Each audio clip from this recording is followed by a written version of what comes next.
Hannah's day started hours before any visitors arrived. The deep hush of the planetarium enveloped her in a cocoon of quiet, broken only by the faint hum of the projectors overhead. She preferred the darkness, like a starless sky, before the world bustled in. In solitude, she wiped glossy seats, double-checked the dome's projector systems, and let her mind drift to her earliest memory of gazing at the night sky. She was 5 years old, nestled in her grandmother's arms on a rickety porch swing in rural Pennsylvania, star-flecked skies stretching endlessly above. Even then, she had known there was something grander beyond the everyday. That memory became her North Star, guiding her toward this job. As she squeezed into the tight space behind the control panel, the echoes of star shows past lingered in the vaulted chamber. Every so often, an invisible gust of nostalgia would swirl around her, reminders of visitors she had guided through cosmic wonders. And yet, despite her daily interactions, Hannah felt overwhelmingly alone. She didn't have close friends nearby. She'd moved to this city a year ago, chasing an opening at the planetarium, after saving meticulously for the cross-country relocation. The only voice that reliably kept her company was the recorded introduction she triggered at each show. She had tried to make friends, but it proved difficult in a job that demanded knowledge of star charts and comfortable solitary hours under a vast artificial sky. She heard the faint rustle of footsteps. It was too early for general admission. The door to the planetarium's main hall must have been left unlocked.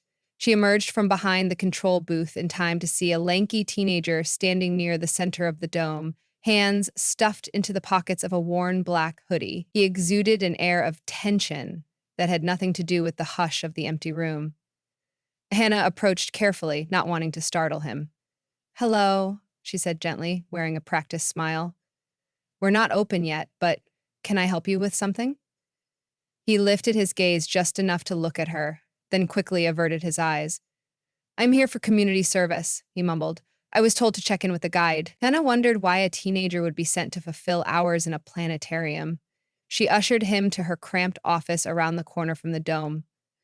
The overhead fluorescence buzzed softly, giving the space a harsh sterility, contrasted with the planetarium's more intimate glow. "So, you're volunteering with us?" she asked, trying to inject some optimism into her tone. He shrugged. "Court mandated. They said I'd do my time here." Hannah recalled a conversation she had with her supervisor about a new volunteer program for at-risk youth. She realized this must be the teen they were supposed to place under her supervision. The notion both intrigued her and kindled a stab of concern. She studied him for a moment, a shallow frown, eyes that wouldn't quite meet hers, and a slight tremor in his shoulders, as though something heavy weighed him down. "What's your name?" she ventured. "Jordan," he said, crossing his arms over his chest. "Jordan Davis." "I'm Hannah," she replied. "Welcome to our little corner of the cosmos." Initially, Jordan's presence unbalanced Hannah's morning routine. She was used to silence, not this unsettling energy that clung to the sullen teenager. But she moved ahead, assigning him tasks, dusting the exhibit displays in the foyer, assisting with small chores. Whenever she tried to converse, he answered in monosyllables, the lines of stress on his forehead never loosening. By late morning, the planetarium's first group of visitors arrived, a group of middle school children on a field trip. Their lively chatter echoed in the domed lobby as they huddled around interactive displays about the solar system. The teacher's voice rose and fell in the background as she tried to corral them. Jordan retreated to a far corner, shoulders hunched like he was trying to disappear. Hannah watched him carefully, as much out of curiosity as concern. For the midday show, the children filed into the dome, giggling and nudging each other as they took their seats. Hannah ran through her usual script, a welcome, housekeeping notes, and a short introduction to what they'd see overhead. The moment she dimmed the lights and initiated the projector, the dome sprang to life with thousands of pinpoint stars. A collective hush descended, broken by occasional gasps of delight. This was what Hannah lived for, witnessing the spark of wonder ignite in her audience. Standing by the entrance, Jordan seemed distant, arms crossed, Hannah could sense the turmoil behind his eyes. When the house lights came on at the end, the children applauded and their teacher led them out. Jordan lingered, gazing up at the now bland ceiling. The projector had powered off, leaving behind only the emptiness of the dome. You want to see something cool? Hannah asked, hooking a thumb toward the control booth. He hesitated, but then, with a shrug, he followed her to the small station bristling with buttons and levers. She flicked a few switches and reoriented the star projector's lens, causing a small cluster of shimmering lights to appear on the curved ceiling. That's the Pleiades, she said, pointing up. A star cluster also known as the Seven Sisters. Some nights, if conditions are just right, you can see them with the naked eye. People have told stories about them for thousands of years. Jordan glanced up, but his expression remained masked. That's cool, I guess. He turned away to study the rows of buttons on the control panel. Silence settled between them, broken only by the soft whir of the projector reset. Anna figured she might give him time. Wonder often needed to seep in gradually, especially for someone with walls as fortified as Jordan's. Your community service hours. How many hours do you need to fulfill? She asked, hoping to better understand his situation. 80, he sighed. I got in trouble for skipping school and then other stuff. He didn't elaborate, and she chose not to press further. They left the dome, and Hannah assigned him to help with the next school group. Throughout the day, Jordan remained quiet, but did what he was asked, albeit in a subdued fashion.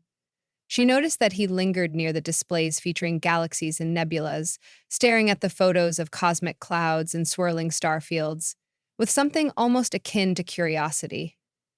However fleeting, the hours progressed with little drama. For the bright afternoon show, only a few visitors sat scattered around the dome, an elderly couple, a lone tourist, and two college students.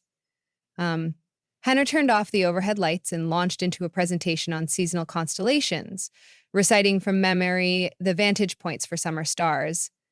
She felt that familiar stir of excitement whenever she emphasized just how small we are in the grand tableau of space. And yet, when the show concluded, she wondered if Jordan felt any of that same awe. As she wrapped up her shift, the building was mostly empty. Jordan was wiping down the seats, a chore Hannah appreciated more than he might guess.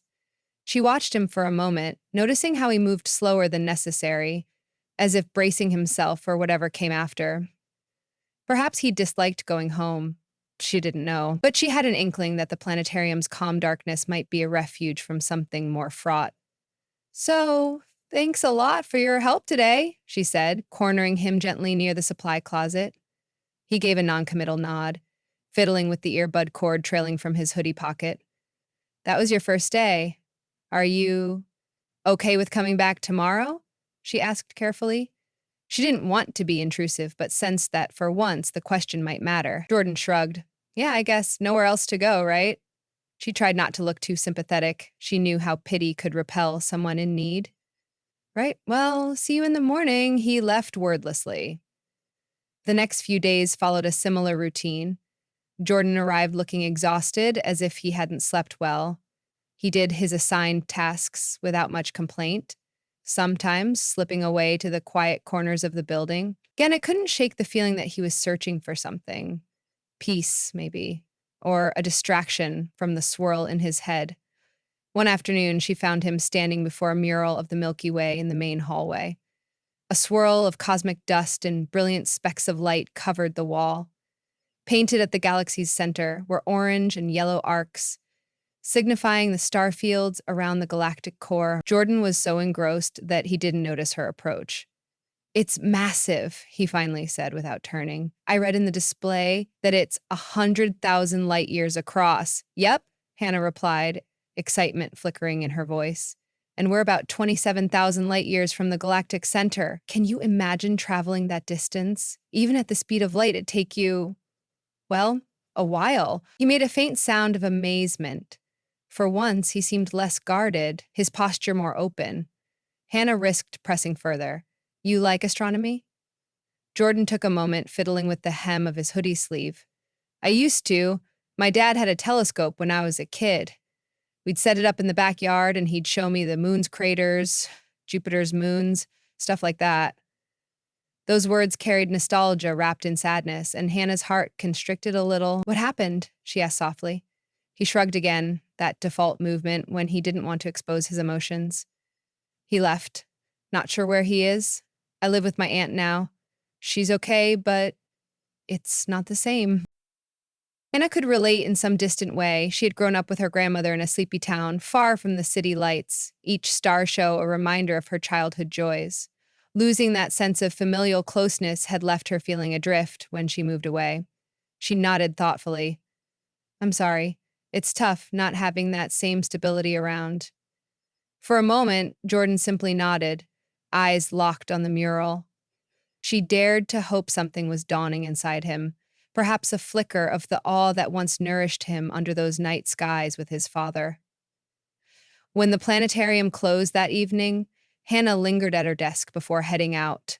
She noticed Jordan seated in the lobby, head bent, rummaging through his backpack.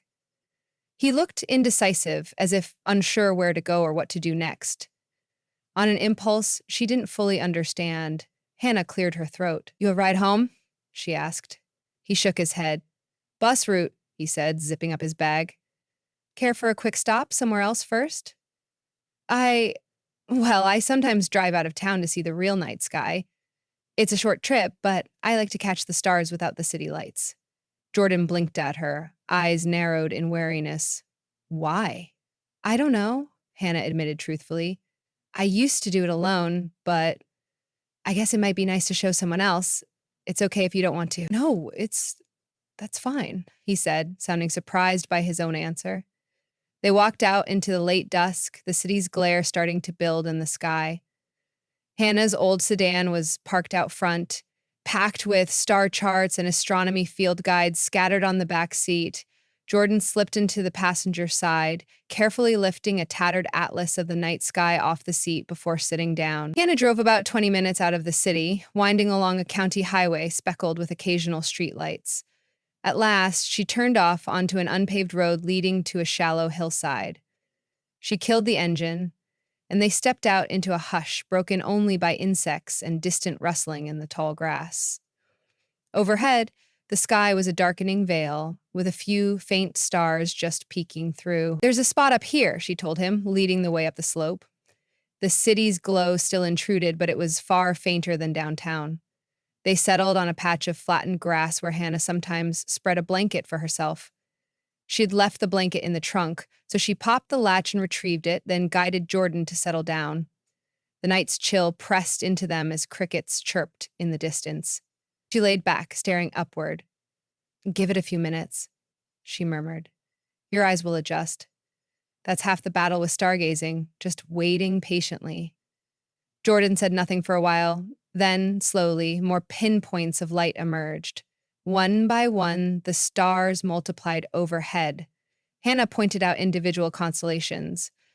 Cassiopeia, shaped like a lazy double, and nearby, Perseus. She traced the faint band of the Milky Way, explaining that in truly dark skies, it would be a glowing river above them.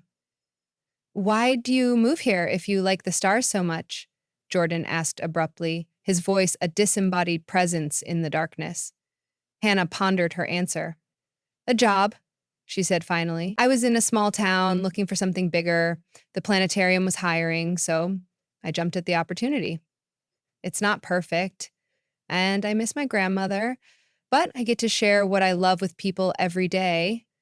I suppose I thought that would make up for what I left behind. Jordan shifted on the blanket, and Hannah heard the soft scrape of fabric. And does it? He asked. She considered. Some days. But not always. It can be lonely. I guess I hoped that sharing wonder would build connections. I think it does, sometimes. Just, I haven't found the connection I'm looking for yet. They fell silent again. The night air drew goosebumps along Hannah's arms, but she reveled in the hush and the gentle presence next to her. Maybe she was imagining it, but a faint comfort seemed to lie between them, like mutual understanding, unspoken. Did you and your dad ever try to spot the constellations? Hannah asked. Jordan exhaled, a soft breath that carried memories. He taught me Orion first, he said, pointing vaguely to the southern sky. Said the belt was the easiest to find. We'd look for the fuzzy patch where the Orion Nebula is. He was going to buy a new scope with a motorized mount, but he lost his job, started fighting with my mom, and eventually he left. I guess that's when everything fell apart. Hannah's mind drifted to her own father, who had passed away when she was too young to form strong memories. She ached for Jordan's sense of abandonment. "I'm sorry," she managed. "Yeah," he said. "Me too." They stayed there until the breezes grew colder and the sky's patterns became more vivid. Hannah pointed out a few satellites gliding silently among the stars. Jordan watched them, the tension in his body seemingly eased, if only for a moment. When they finally stood to leave, neither spoke on the brief drive back to the city, but Hannah knew from his softened gaze that the darkness had granted him a flicker of peace. Over the following weeks, Jordan's mandated hours progressed, and Hannah allowed him more involvement in the planetarium's shows. She asked if he'd like to help operate the digital projections during the midday presentation. To her relief, he agreed, focusing intently on the intricate setup. He learned to track the transitions between star fields, input different cosmic scenes, and time the overlay of mythical figures for the constellation show. Watching him devote himself so diligently felt like witnessing a bud unfurl in the spring. Something about the cosmic environment spoke to him. He began arriving a bit earlier each morning, sometimes with coffee in hand for Hannah, though he never confirmed that's who it was for. She noticed fewer sighs. His calm was fragile, but it was real progress. Occasionally, she would catch him gazing at the Pleiades painting or rummaging through the astronomy books in her office. He began asking questions, small ones at first. What's the difference between a star cluster and a galaxy? Or why does Mars look red? She answered everything as best she could, glimpsing in his curiosity the bright child he once was. Meanwhile, she found her own, long-standing loneliness shifting. After a day's work, she'd lose track of time discussing star matters with Jordan, or walking him through an explanation of black holes, even though her shift technically had ended. She didn't mind. She realized she'd come to enjoy his company, his presence, a reminder of why she fell in love with astronomy in the first place. It was the wonder that could illuminate anyone's darkness, if only for a while. One day, Jordan appeared unusually distant, barely speaking at first. Hannah was too busy to inquire immediately. Tour buses rolled in all day, and she had show after show to run. By late afternoon, she found him in the storage room, rummaging half-heartedly through boxes of star charts. She sensed something was wrong. "Hey," she said softly. "You okay?" He looked up, face clouded with anger or despair, she couldn't tell which. "My dad's in town," he said, voice trembling, "and he wants to meet. I'm not sure what to do." Hannah leaned on one of the shelves. "How do you feel about that?" Jordan's jaw tensed. "I don't know. Part of me wants to yell at him, part of me wants to just not show up." Sympathy swelled in Hannah's chest. She took a seat on a nearby crate, folding her hands in her lap. "It's okay to be angry," she said gently. "He hurt you, and that doesn't just go away. But sometimes healing can start when we confront the hurt directly." Jordan's eyes glistened, and he looked away. "What if he just disappears again?" Hannah's voice softened. "That's not something you can control. All you can do is decide how you're going to face it. Whether you meet with him or not, it's your choice. What do you think is best for you, not him?" He looked torn, as though measuring the risk of heartbreak against the possibility of closure. For several beats, he was silent. Then he spoke, voice shaky. "I'll meet him. But can you come with me? Not to the actual meeting, but nearby. I just don't want to be alone in case." He stopped talking, and Hannah understood. "Yes," she said without hesitation. "Of course. Let me know where and when." They arranged to meet at a local cafe the next day after Jordan's shift.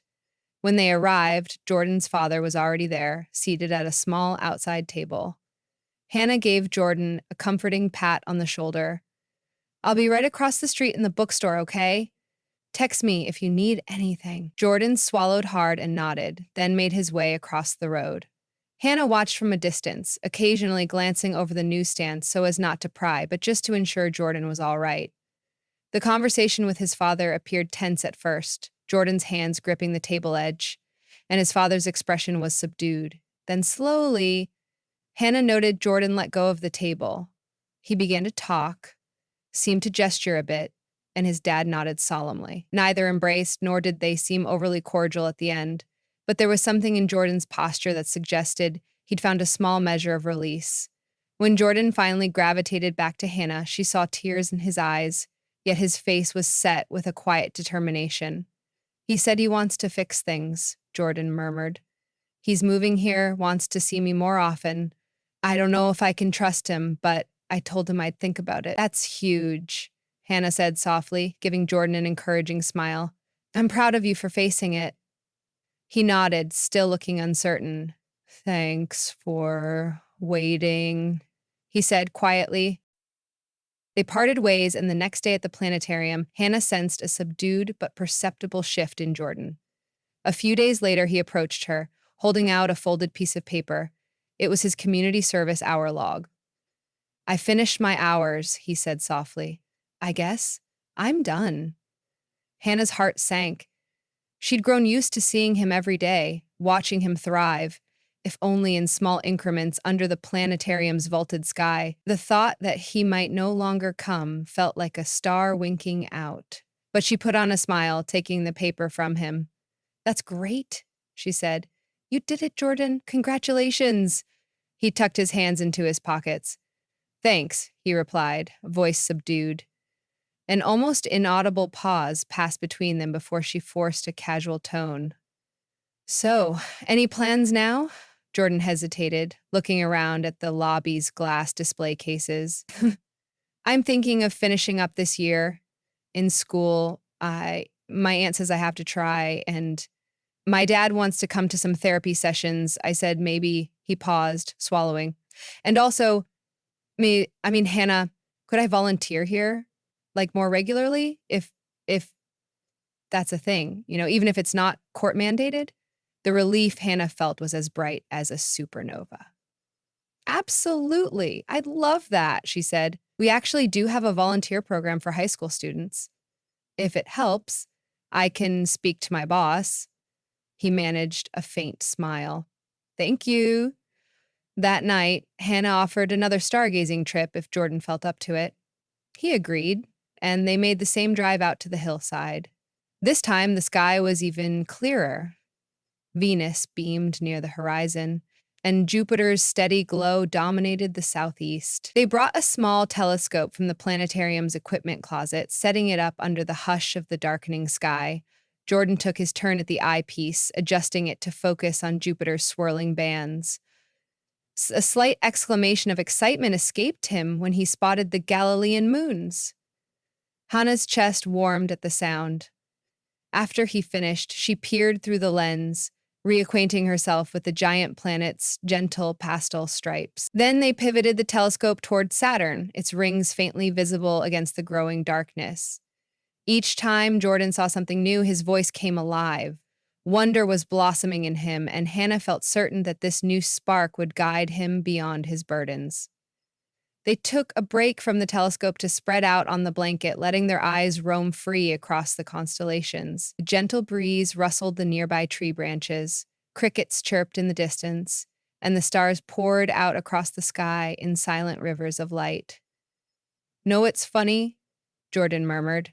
All those times my dad and I used to look at stars, it felt safe, like time stopped, and we didn't worry about bills or fights or anything. It was just us and infinite space. Hannah nodded. Sometimes I think that's what stargazing is for, reminding us we're part of something bigger, even if our daily troubles weigh us down. The universe is vast and eternal. It's humbling, but also comforting. Jordan turned his head to look at her in the starlight. Yeah, exactly. It's like you're never really alone. Her chest tightened as she nodded. I feel that too, she whispered. A shooting star streaked across the sky, fleeting yet brilliant. They both caught it, a silver sliver in the night. Hannah felt a surge of joy radiate through her. They stayed out there for nearly an hour, stargazing, swapping bits of their life stories, both ready to listen. with each anecdote, each piece of shared vulnerability, the walls between them lowered. The hush of the cosmos dissolved the usual barriers, leaving two souls who discovered they had more in common than they'd realized.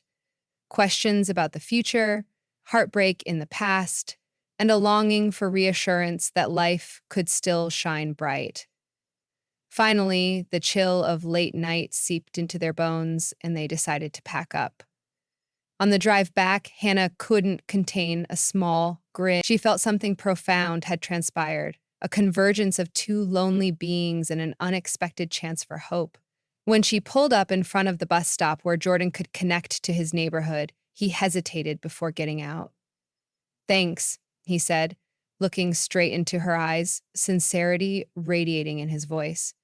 "Not just for tonight or helping me with my hours, but for reminding me there's more out there, that I can find something better than just anger or emptiness." Hannah swallowed, surprised by the emotion rising in her own chest. "You're welcome," she said simply, meeting his gaze. "I think the stars are bigger than any of our problems, but they also reflect the light inside us. Don't forget that." He nodded, sliding out of the car. With a short wave, he strode away into the hazy glow of the streetlights. Hannah lingered, watching his silhouette grow smaller until it disappeared onto the bus. Then she headed home, mind brimming with stardust and a renewed belief that every life, no matter how dark it seems, harbors a spark. Weeks later, Jordan officially joined the volunteer roster at the planetarium. The staff welcomed him, and he began assisting with exhibits, excitedly greeting younger kids, and even running small interactive sessions. Hannah watched from the sidelines, beaming like a proud older sister. His transformation, while not a fairy tale cure-all for the pains in his life, was undeniable. He had discovered something, an outlet that gave him purpose, a vantage point that reminded him of the vast possibilities that lay ahead.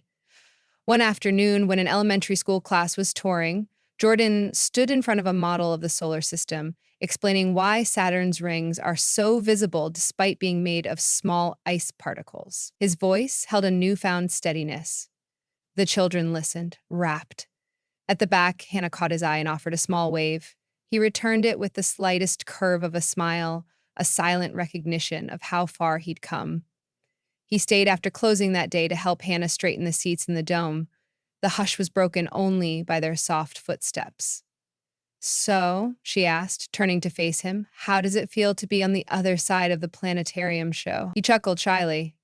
"Pretty good, honestly. Watching the kids' faces light up, kind of amazing," she nodded. "Right? It's like you share a piece of the cosmos, and in return, you get back this energy of wonder." Jordan looked up at the curved ceiling, imagining the stars projected there. "Yeah, it's comforting," he said. Then, after a pause, "I told my dad about volunteering. He wants to come see one of the shows I help with." "How do you feel about that?" "Scared, but also a little excited," Jordan admitted. "If he shows up, that is." Hannah put a hand on his shoulder. "Remember, all you can control is you. And from what I've seen, you're doing great." He gave her a grateful nod. Together, they finished aligning the last row of seats. With the planetarium poised and ready for the next wave of visitors, they walked out of the dome in unison. In that moment, Hannah felt a resonance, as if the cosmic forces she loved had orchestrated this meeting. There might still be hardships ahead for Jordan, for her, but they'd each rediscovered hope. They'd found connection in the silent sweep of the stars. At the exit, a few staff members murmured goodnight. The city outside glowed, but the real stars waited beyond. Jordan parted ways to catch his bus, and Hannah watched him go with a sense of contentment. Before disappearing into the night, he turned back momentarily and gave a small, affirming wave, a faint smile crossing his face.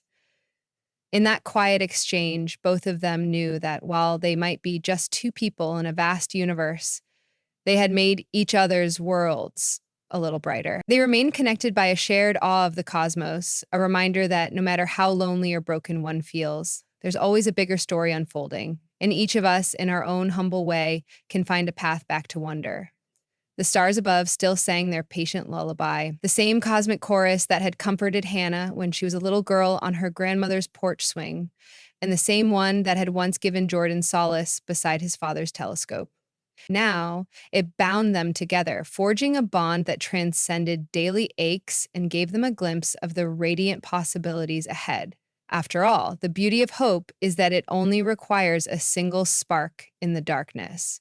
For Hannah and Jordan, that spark flickered in the shape of constellations and nebulae, gentle messages from the universe that nobody journeys alone. If one dares to look up, the sky offers infinite points of light, and through them, a promise. Even in the darkest hours, a dawn of new possibilities awaits. And for these two stargazers, guided by the brilliance overhead, their paths gleamed with promise they had never before dared to imagine.